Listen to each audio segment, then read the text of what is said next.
귀하신 하나님의 말씀은 역대상 20장 1절부터 3절입니다. 역대상 20장은 다윗이 암몬 자손과의 전투를 그리고 있습니다. 자, 1절에 보니까 해가 바뀌어 다음에라는 뜻이죠. 왕들이 출전할 때가 되었다. 자, 이스라엘에는 왕이 한 명이 있습니다. 여기서 왕들이라는 복수를 쓴 이유는 상대편의 왕도 전쟁터에 나온다는 뜻입니다. 즉 왕이 전쟁터에 나온다는 것은 일전을 각오했다는 거죠. 더 이상 물러설 데가 없다는 것입니다. 그래서 이 상대편에서 왕이 나왔다는 뜻은 이제 이 전쟁에서 물러나면 우리는 끝이기 때문에 우리의 모든 역량을 동원해서 너희를 무찌르겠다는 그런 의지를 보여주는 것입니다. 자, 그러면 다른 편에서도 저쪽 왕이 저런 의지를 가지고 나오면 상대편 진영도 똑같이 임해야 됩니다. 만약 같은 왕과 왕이 나오지 않는다면 왕이 나오지 않는 그 나라의 사기는 땅에 떨어질 수밖에 없고 그만큼 의지가 약해질 수밖에 없겠죠. 자, 그래서 왕들이 출전한다는 것은 일전을 각오했다. 여기서 물러서면 나라는 끝장이다. 자, 이런 의지를 담고 있습니다. 자, 그러면 1절에 해가 바뀌어 왕들이 출전할 때가 되매 요압이 그 군대를 거느리고 이렇게 나오면 안 되겠죠. 요압은 국방부 장관인데 국방부 장관이 군대를 이끌고 가면 안 되겠죠. 여기 요압 대신에 누구 이름이 나와야 될까요? 다윗이라고 나와야 됩니다. 다윗이 그 군대를 거느리고 이렇게 나가야지 정상이에요. 그래야 문맥이 맞습니다. 자, 근데 상대편 암몬 자손은 암몬의 왕이 나온단 말입니다. 근데 이스라엘에서는 다윗이 나가지 않고 그 밑에 있는 요압이 군대를 이끌고 나갔습니다. 자, 1절부터 벌써 삐걱대기 시작하고 여기에 무슨 문제가 있구나라고 알게 됩니다. 자, 그러면 1절 말씀을 우리가 성경 검색하는 데다 넣어서 치면은 여기하고 똑같은 말씀이 사무엘하 11장 1절에 나옵니다. 이 구절과 똑같은 말씀이 사무엘하 11장 1절에 나옵니다. 자, 그러면 사무엘하 11장에는 무슨 내용이 나와 있는가? 자, 요압이 군대를 이끌고 암몬 자손과 싸우기 위해서 전쟁터에 나갈 때 같이 나갔던 장군이 있는데 바로 우리야 장군입니다. 자, 우리야를 이야기하면 누가 떠오르죠? 밧세바라는 여자가 떠오르죠. 사무엘하 11장에는 모든 군인은 밖에 나가 일전을 각오하고 싸우고 있습니다. 왜냐하면 왕들이 출전하는 전쟁이기 때문에 물러서면 나라가 망하는 것입니다. 일전을 각오하고 싸우고 있는데 사무엘하 11장에는 무슨 내용이 나오냐? 다윗은 낮잠을 잡니다. 그것도 오후에 일어납니다. 그리고 옥상에서 저녁 때에 거닐다가 목욕하는 여자를 발견합니다. 그 여자가 밧세바입니다. 밧세바를 몰래 왕궁으로 들여옵니다. 그리고 그 여자를 범해버리고 맙니다. 자, 이스라엘 백성들이 무슨 짓을 하더라도 건드려서는 안 되는 것들이 있습니다. 대표적인 것이 쉐마 이스라엘, 이스라엘아 들으라. 신명기 6장 4절의 말씀처럼 하나님 말씀을 듣고 순종하며 말씀을 암송하는 생활, 이거는 건들지 않습니다. 두 번째, 출애굽기 20장이죠. 십계명은 건들지 않습니다. 자, 십계명 중에서 내 이웃의 아내를 탐내지 마라. 간음하지 마라. 자, 아무리 이스라엘 백성들이 이렇게 세상적으로 살고 한다 할지라도 절대로 건드려서는 안 되는 죄가 있어요. 그게 십계명입니다. 살인하지 말라, 간음하지 말라, 도둑질하지 말라, 거짓 증거하지 말라, 탐내지 말라는 이 하나님의 계명은 어떤 상황에서든 손대지 않습니다. 자, 근데 여기 벌써 다윗이 죄를 두 가지나 범죄하죠. 첫째, 이웃의 아내를 탐냈고, 두 번째, 간음을 했습니다. 다윗에게는 지금 7명의 아내가 있습니다. 밧세바까지 합치면 8명의 아내가 되는 거죠. 7명의 아내가 부족한가요? 7명의 아내는 이미 충분하고 넘칩니다. 자, 근데 여기서 다윗의 탐욕과 탐심, 정욕적인 생활을 엿볼 수가 있습니다.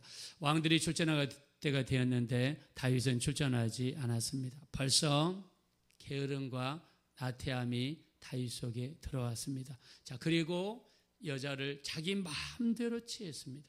왕이면 무엇이든지 할 수 있다라고 생각했는지 모르지만 그 여자를 취했습니다. 자, 이것뿐만이 아닙니다. 군인들이 자기 밑에 있는 부하들이 목숨 걸고 나가서 전쟁을 수행하고 전쟁을 이겼는데 다윗의 마음은 콩밭에 가 있습니다. 자, 우리 한번 2절 말씀 보겠습니다.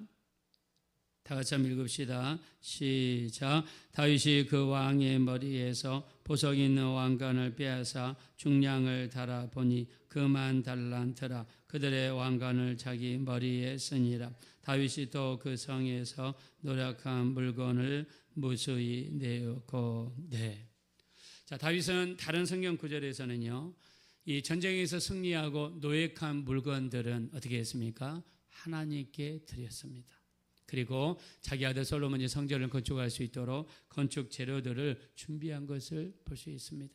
우리가 앞에서 읽었습니다. 자기 앞에서 이야기했는데요. 자기 부하들이 내가 베들레헴 입구에 있는 우물물이 먹고 싶다, 마시고 싶다. 그러니까 자기를 위해 충성했던 군사 지휘관들 3명이 목숨을 걸고 이 베들레헴까지 들어가서 거기에 있는 우물을 떠왔습니다. 자, 그 우물을 떠온 것을 보고 자기를 위해서 목숨을 가리지 않는 그 부하들의 충성을 보고 그 물을 자기가 마시지 않고 하나님께 부어줬던 사람입니다. 다른 전쟁터에서도 이렇게 노획물이 생겼을 때 그것을 하나님의 창고에 드렸습니다. 자, 그러나 오늘 읽었던 2절의 말씀에서는 다윗의 그런 모습을 발견할 수가 없습니다. 암몬 왕의 왕관을 밑에 있는 부하들이 가져왔습니다. 목숨을 걸고 자기를 대신해서 일정각오하고 일사각오하고 빼앗아온 왕관입니다.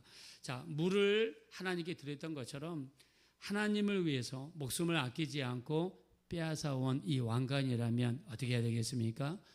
그 전에 다윗의 모습을 참고한다면 하나님께 드리는 것이 합당합니다. 자, 그러나 다윗은 그것을 자기 머리에 썼습니다. 벌써 다윗의 마음속에 수많은 탐심과 탐욕이 가득한 삶의 모습을 살아간다는 것을 알 수 있습니다. 자, 우리가 신앙생활 하다 보면요, 어느 정도 됐다 싶을 때 찾아온 게 나태함이죠. 영적인 나태함이 우리에게 찾아오기 쉽습니다. 자, 이런 영적인 나태함이 다윗에게 찾아왔습니다. 심지어 자기를 위해서, 나라를 위해서 목숨을 걸고 싸웠던 우리아 장군의 아내를 빼앗았습니다. 간음을 했습니다. 그리고 그것을 감추기 위해서 그 우리아 장군을 죽였습니다. 자, 이런 무서운 일들이 계속해서 발생합니다. 자, 이렇게 다윗의 영적인 상태가 안 좋으니까 그 다음 결과가 처참합니다. 자, 우리 한번 4절을 한번 보겠습니다. 4절 다 같이 읽어봅시다. 시작. 이후에 블레셋 사람들과 게셀에서 전쟁할 때, 네. 이후에 누가 쳐들어왔습니까? 블레셋 사람들이 쳐들어왔어요. 자, 블레셋 사람들이 무너졌던 것 같은데 다시 일어나가지고 쳐들어왔습니다. 자, 또 한번 보실까요? 5절 보겠습니다. 시작. 다시 블레셋 사람들과 전쟁할 때, 네. 다시 블레셋 사람들이 또 쳐들어오는 거예요. 아니, 죽은 것 같은데 또 쳐들어오는 거예요. 우리 6절 보겠습니다. 시작. 또 가드에서 전쟁할 때, 네. 이 블레셋이라는 존재가 마치 이 불사신처럼 죽었다 하면 또 쳐들어와서 괴롭힙니다. 죽었다 하면 또 쳐들어와서 괴롭힙니다. 연달아 3번을 쳐들어와서 다윗을 괴롭히고 이스라엘을 괴롭히고 이스라엘에게 공포를 줍니다. 여러분, 저 사람이 나를 대들었을 때 내가 죽도록 패서 이렇게 좀 정신이 들게 만들었는데 아니 일어나 가지고 또 죽자 살자 죽이겠다 쳐들어요. 그래서 죽을 만큼 패줬는데 또 일어나 가지고 나를 죽이려고 시도 때도 없이 달라든다. 무서움의 대상이죠. 공포의 대상입니다. 이 이스라엘 백성들이 이 사건으로 인해서 곤욕을 치르게 되고 블레셋은 공포의 대상이 되고 나라는 정말 사기가 떨어지고 온 이스라엘의 힘든 일들이 도래하게 되었습니다. 자, 이런 일들이 왜 발생했을까요? 다윗이 하나님 앞에 온전히 서지 못했을 때 육신의 사람 그리고 정욕의 사람, 탐심의 사람으로 변했을 때 다윗에게 찾아온 것은 전쟁이 일어나고 또 전쟁이 일어나고 또 전쟁이 일어나고 같은 이 나라가 끊임없이 쳐들어와서 공포의 대상이 되고 이스라엘을 힘들게 만드는 역사들이 일어났습니다. 자, 그렇다면 한번 우리를 살펴볼 필요도 있습니다. 다윗은 성군입니다. 하나님을 그렇게 의지했던 사람입니다. 기도의 사람이었습니다. 찬양의 사람이었습니다. 능력의 사람이었음에도 불구하고 다윗에게도 이런 일이 일어날 수가 있다는 겁니다. 무서운 일이죠. 다윗에게도 이런 일이 일어날 수 있다는. 자, 그래서 성경은 끊임없이 경고하죠. 우리 고린도전서 10장 12절에 보면 선줄로 생각한즉 넘어질까 조심하라. 우리가 이제는 됐다. 이제는 내가 어느 정도 신앙생활을 한다. 선줄로 생각한즉 넘어질까 조심하라. 우리는 언제든지 넘어질 수 있다는 거예요. 이게 성경에서 이야기하는 경고입니다. 이뿐만이 아닙니다. 갈라디아서 6장 1절에 보면 형제들아 사람이 범죄하는 것을 보거든 온유한 심정으로 그들을 바로잡고 너희 자신을 살펴보아 너희도 시험을 받을까 두려워하라.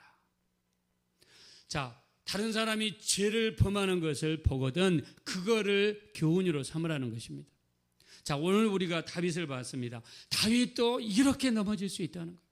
이렇게 시험이 들 수 있다는 거예요. 다윗은 사사건건 하나님께 맡기던 사람이에요. 기도하는 사람입니다. 천적으로 하나님께 맡기는 사람이에요. 우리가 살펴봤습니다. 다윗은 통일왕국의 왕이 되자마자 법궤를 예루살렘에 모셔왔습니다. 하나님 앞에서 끊임없는 예배와 찬양을 했던 그런 왕입니다. 이런 사람도 넘어진다는 겁니다. 그래서 형제들아 사람이 범죄하는 것을 보거든 온유한 심정으로 그들을 바로잡고 너희 자신을 살펴보아 너희도 시험을 받을까 두려워하라는 겁니다. 우리도 시험을 받을 수 있다는 거예요. 우리 예수님 죽이시기 전에 겟세마네 동산에 기도하시죠. 너희가 나와 함께 시험에 들지 않게 깨어 있을 수 없더냐. 나와 함께 1시 동안도 이렇게 깨어 있을 수 없더냐 하시면서 1시간 이상 기도를 말씀하셨어요. 여러분이 매일 1시간 이상 기도하지 않으면 시험에 들 수 있어요. 우리 예수님께서는 1시간 이상 기도하라고 말씀하십니다. 1시간 이상 기도하지 않으면 시험 듭니다. 시험에 들지 않게 깨어 기도하라. 마음은 온유로되 육신이 약하도다 이렇게 말씀했습니다. 자, 로마서 11장 20절을 보니까 저희는 믿지 아니함으로 꺾이고 너희는 믿음으로 섰느니라. 너희는 높은 마음을 품지 말고 도리어 두려워하라. 하나님이 원가지들도 아끼지 아니하셨은즉 너희도 아끼지 아니하시리라 말씀했습니다. 우리 성경에서 이렇게 말씀합니다. 저희는 믿지 아니함으로 꺾였다. 저희는 누굴 이야기하냐면 이스라엘 백성들을 이야기합니다. 예수님이 이 땅에 오셨습니다. 그들은 예수님을 핍박했습니다. 예수님을 믿지 않았습니다. 그래서 성경이 뭐라고 했습니까? 저희는 믿지 아니함으로 꺾였다. 우리 예수님이 포도나무신데 그 나무에서 꺾였다는 거예요. 그러나 너희는 믿음으로 섰느니라. 너희는 높은 마음을 품지 말고 도리어 두려워하라. 하나님의 원가지를 또 아끼지 아니하셨은즉 너희도 아끼지 아니하시리라. 다윗처럼 이렇게 성군이고 이렇게 기도하는 사람이고 하나님께서 다윗을 보셨을 때 저는 내 마음에 합한 사람이라 내 뜻을 다 이루게 하리라 이렇게 큰 칭찬을 했던 다윗이라 할지라도 하나님 앞에 온전히 서지 못하고 죄를 지었을 때 하나님은 그에게 애누리 없이 심판을 가하시는 하나님이셨습니다. 여기서 우리가 알 수 있는 것은요, 죄가 이렇게 무섭다는 거예요. 우리가 아무리 어저께까지 열심히 신앙생활을 했어도 내가 오늘 범죄하면 우리도 꺾일 수 있다는 거예요. 저희는 믿지 아니함으로 꺾이고 너희는 믿음으로 사느니라. 너희 자신을 살펴보고 도리어 두려워하라. 하나님이 원 가지들도 아끼지 아니하셨은즉 너희도 아끼지 아니하시리라. 우리가 아무리 어저께까지 기도를 많이 했고 했다 할지라도 오늘 우리가 제약된 모습으로 살고 탐욕된 모습으로 살아간다면 하나님이 우리도 아끼지 아니한다는 거예요. 그러므로 우리 날마다 어디에 거해야 됩니까? 예수님의 십자가 보혈 아래에 거할 수밖에 없습니다. 우리가 제약된 모습으로는 이 세상에 살아갈 수 없어요. 예수님이 십자가에 설리신 그 보혈로 들어가는 겁니다. 구약시대 때 이스라엘 백성들이 죄를 범했을 때 살기 위해서 해 떨어지기 전에 죽자 살자 달려갔던 곳이 어디입니까? 바로 도피성입니다. 도피성에 들어가면 그들은 살 수 있었습니다. 우리도 마찬가지입니다. 우리도 이 죄가 너무나 크기 때문에 죄를 가지고 있으면 살 수 없기 때문에 죄를 가지고 있으면 심판이 임할 수밖에 없어요. 죄를 가지고 있으면 하나님이 우리를 꺾이실 수 있습니다. 살기 위해서 우리 어디로 가야 됩니까? 바로 예수님의 그늘 아래로 들어가서 보혈 의지에서 회개하고 하나님의 용서를 구하는 삶만이 우리가 살 수 있는 유일한 길이 되는 줄로 믿습니다. 죄가 이렇게 무섭기 때문에 하나님께서는 우리 죄를 위해서 그분의 아들을 이 땅에 보내신 거예요. 죄 아래에 있는 우리들이 받을 심판이 너무나 크기 때문에 우리가 죄를 짓고 살면 그 결과가 너무나 참혹하기 때문에 우리를 살려줄 수 있는 길을 주시기 위해서 아들을 우리에게 주셨습니다. 성경에서는 이것을 사랑이라고 표현합니다. 요한일서 4장 10절입니다. 사랑은 여기에 있으니 우리가 하나님을 사랑한 것이 아니요 하나님이 우리를 사랑하사 우리 죄를 속하기 위하여 화목제물로 그 아들을 보내셨느니라 말씀하셨습니다. 자, 믿음에 한번 다 같이 아멘 하겠습니다. 하나님이 자신의 아들을 화목제물로 우리에게 주셨어요. 그 이유가 무엇입니까? 우리 죄를 속하기 위해서. 왜 우리 죄를 속해야 됩니까? 죄가 이렇게 크고 무섭고 무서운 결과를 가져오기 때문입니다. 반대로 아무리 죄를 지었어도 하나님 앞에 회개하기만 하면 사는 것을 봅니다. 우리가 이스라엘의 아합왕을 볼 수가 있죠. 아합왕은 성전을 무너뜨리는 왕입니다. 아합왕은 선지자들을 죽이고 제사장들을 죽이던 왕입니다. 자, 그리고 나봇의 포도원을 강제로 빼앗은 왕입니다. 하나님이 너희 집안이 멸망하리라 라고 심판을 선포했을 때 왕복을 벗고 베옷을 입고 제에 앉아서 회개할 때 하나님의 심판을 피해갈 수가 있습니다. 자, 우리도 마찬가지입니다. 예수님의 보혈을 의지하고 예수님의 피를 의지하고 그리고 회개할 때 우리도 하나님의 은혜 안에 들어갈 수 있고 하나님의 도우심 안으로 들어갈 수 있는 줄로 믿습니다. 하나님이 보내주신 예수님 하나님의 사랑입니다. 우리 죄를 위해서 보내주셨습니다. 우리 날마다 주의 보혈을 의지해서 회개하는 삶 얼마나 축복의 삶인지 모릅니다. 오늘 다윗의 삶을 보았습니다. 아무리 성군이라 할지라도 죄를 범했을 때는 그는 하나님의 심판을 피할 수가 없었습니다. 우리 이 땅에 살면서 우리 하나님과의 관계, 하나님과의 온전한 신앙생활이 얼마나 중요한지, 탐욕의 생활, 죄를 짓는 삶이 얼마나 무서운 결과를 가져오는지를 보았습니다. 날마다 주님의 보혈을 의지하여 회개하시고 은혜 아래 거하셔서 승리하는 신앙생활이 되어지게 되시기를 예수님의 이름으로 축원합니다. 이 시간 기도하실 때 우리 이 땅에 살면서 죄악된 삶이 얼마나 무서운지, 얼마나 큰 심판을 가져오는지, 하나님과 온전한 삶이 되지 않을 때 얼마나 우리 삶 속에 계속해서 문제가 발생하는지를 보았습니다. 그러나 우리에게는 하나님의 은혜가 있습니다. 바로 십자가의 은혜입니다. 예수님이 이 땅에 오셔서 우리를 위하여 피 흘려주신 그 은혜 때문에 우리가 삽니다. 우리가 하나님의 심판을 피할 수 있습니다. 하나님의 진노를 피할 수 있게 되었습니다. 날마다 예수님 의지하게 하시고, 날마다 주님의 보혈을 의지하게 하시고, 주님의 그늘 안에 거하게 도와주시어서 이 땅에서 승리하며 하나님의 뜻대로 말씀대로 살아갈 수 있도록 도와주십시오. 우리 합심으로 간절히 기도하겠습니다. 허락하시고 잡으라시 하나님, 진심으로 감사합니다. 우리가 이 땅에 살면서 우리는 때로는 넘어지기도 합니다. 때로는 죄를 짓기도 합니다. 너희가 선줄로 생각한 즉 넘어질까 조심하라 말씀하셨는데, 우리가 섰다 생각할 때쯤에 넘어질 수 있다는 것을 알았습니다. 성군이었던 다윗도 하나님의 뜻대로 살지 못했습니다. 말씀에 불순종했습니다. 탐욕스러운 삶을 살았습니다.